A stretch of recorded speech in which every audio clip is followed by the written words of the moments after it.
Hello everyone, welcome back to the channel. So today I'm going to tell you how to fix Android messages are not delivering.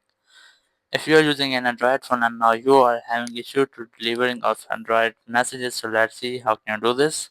First, you have to check some settings. So keep a long press on your messaging app and then select app info, and here select notifications, and here you have to make sure that your notification setting has been enabled. As you can see, my setting has been enabled. So now go back and then open messaging app, and then here you just have to tap on your profile, then message setting, and here select your sim, and here you will get a setting of get SMS delivery reports.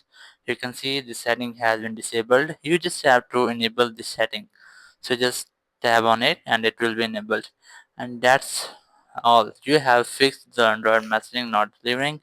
Thank you very much for watching the video. Until next video, bye bye.